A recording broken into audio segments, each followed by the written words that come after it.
Tonight on CTV, an accident at Prospect Road and Whitcomb caused major delays. Then we bring you an update on the Peeping Tom incident on campus. And later, a member of the Little Rock Nine has a message for CSU students. All of this and more starting now on CTV. Good evening, Rams. I'm Janae Hancock. And I'm Sydney Paul. Here's what's happening in the news near you. Police are investigating a serious car accident at the intersection of Prospect Road and Whitcomb that occurred at approximately 3 this afternoon. Authorities closed the intersection in all directions from Shields Street to Center Avenue for several hours. Officials reopened Prospect and Whitcomb about 15 minutes ago. This closure follows a series of crashes that closed both Taft Hill Road and Shields Street on Tuesday morning. Dive rescue members and firefighters rescued an unidentified person from a Sudan partially submerged in a pond near the Poudre River, Monday evening. When first responders arrived at the scene, the vehicle was submerged up to the front seats, and the driver had to be extracted from the car. The car appeared to be driving westbound when it traveled through a wire fence and into the pond about 50 yards north of Harmony Road. Firefighters performed CPR and the driver was taken to the medical center of the Rockies in Loveland, according to emergency radio communication. The victim's condition is not immediately available at this time. A 30-year-old female inmate was found unresponsive in her cell at 4:57 in the morning on Tuesday, according to a news release. Jail medical staff, UC Health EMS, and deputies attempted to revive her, but she was pronounced dead at the scene. The 8th Judicial District Critical Incident Response Team is investigating the death, and the identity of the inmate has not yet been released at this time.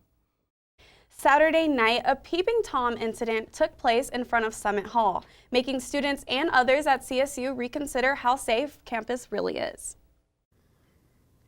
That's right, Janae. As far as we know, there have not been any new reports released. However, this is an ongoing investigation, and it is still impacting students all across campus.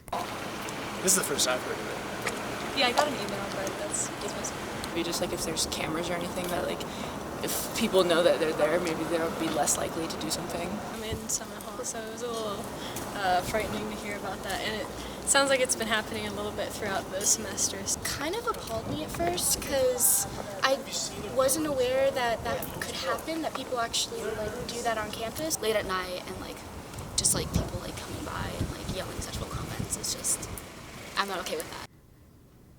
Again, this is an ongoing investigation, and anyone with information is encouraged to call CSU PD.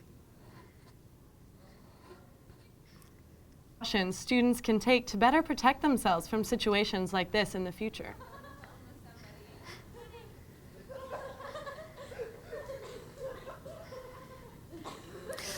Well, staying out and making sure that you aren't glued to your phone, keeping your eyes aware and ready for any suspicious activity can help, definitely for sure. Now reporting live from CTV Channel 11, this is Alexandria Cullen. Back to you, Janae and Sydney. Thanks, Alexandria. CSU's chapter of the Student Veterans Organization was honored at the Colorado State House in Denver on the university's 150th birthday. The SVO was named the top chapter in the nation out of over 1,500 chapters according to the award. The SVO is not only a social organization, but it also serves as a professional development opportunity for student veterans. The recognition and opportunities awards like this one bring help establish CSU as an educational destination for veterans. Now imagine skiing without snow. That's exactly what this team did to train for their upcoming ski season. Allison Tackett has the story. That's right, Sydney. I went and met up with the Nordic High School ski team to learn more about their training process.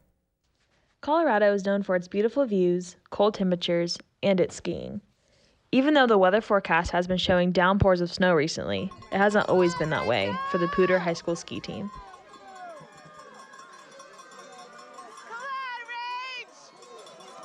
The head coach spent the fall and winter months creating ways for his team of 38 students to get in shape for ski races. Hard work beats talent when talent doesn't work hard. We might have all the talent, but we work a lot harder than these teams without snow. And now when we have it, we appreciate it more. even though measly snow accumulated in Fort Collins meant their opportunity to practice on snow in town were non-existent. He would take his team ice skating outside of Moby Arena, run in a Valentine's Day race, took the team on hikes, and taught them how to ski at public parks. They arrived to races a day early so they could spend a full day skiing, and when the race was over, they'd stay after and spend the afternoon practicing more just to take advantage of the snow in the mountains. The coach says, where we were on day one, from having students barely being able to stand up on their skis at Snowy Mountain Range to sending kids to state in February, was pretty remarkable. Allison Tackett, CTV, Channel 11. If you want to keep up with the team and see how they are doing throughout the season, you can add them on Facebook at Fort Collins Nordic. CSU just received its third platinum rating from the Sustainability Tracking Assessment and Rating System this week. Colorado State is one of only 5 universities out of 993 to do this. The STARS organization has been grading sustainability since 2008. CSU has submitted 5 reports since 2011 and has received the gold designation twice and platinum 3 times. The report evaluates academics, operations, leadership, engagement, and innovation on a university basis. A CSU crowdfunding platform called RAM Funder has been helping sponsor student organizations and sponsored programs since 2013.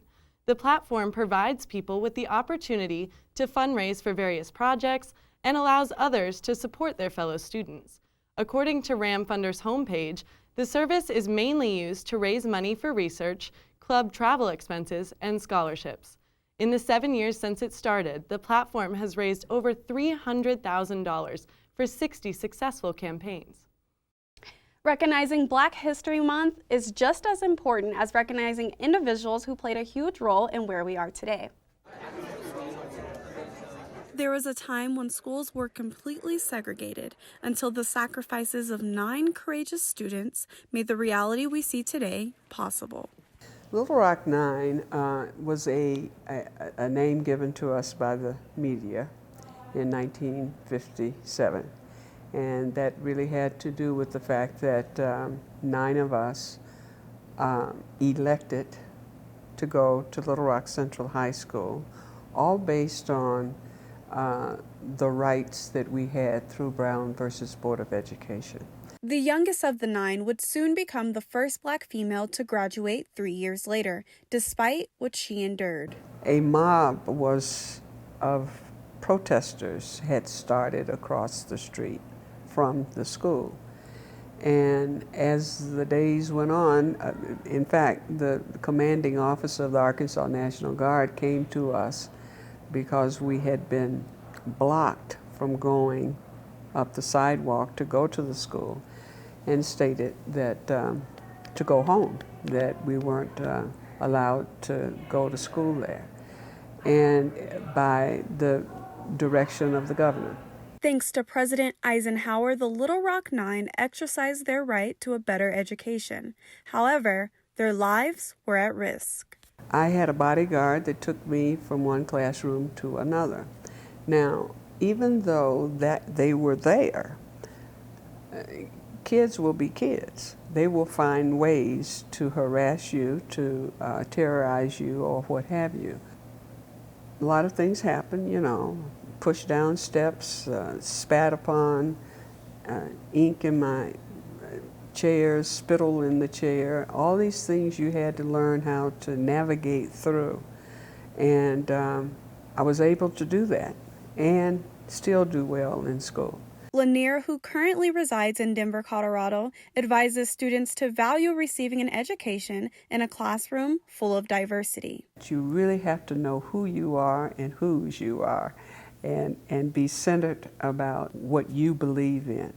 And that passion will take you to where you want to be. Still to this day, Lanier is dedicated to ensuring equal access to education for African Americans with the Little Rock 9 Foundation. You know, Sydney, it's one thing to hear about history through classes and through movies, but it's another to actually sit down with a person who experienced history. Definitely, that's so inspiring, and what a great opportunity to get to help meet someone who really shaped history. It's amazing, amazing opportunity. And that's all we have for news. But Jeffrey Lindblom is up next with entertainment. What do you have for us, Jeffrey? Let me guess, you've got another beer story. Hey, it's hard to get away from beer in this town, but yeah, I do. But this one's not coming up so upbeat, so stay here after the break.